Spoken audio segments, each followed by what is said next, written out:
Lunch of ordinary Korean uni student. Hi guys, let's see what for lunch today. I was late today. The rice was almost finishing.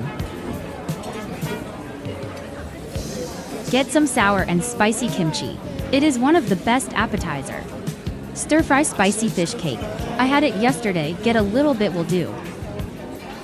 I kept seeing this kelp salad. I decided to eat more greens today. Stir-fry spicy pork. I watched a drama that had this dish and I was craving it, so I gonna take more today. There is also stir-fry spicy kimchi.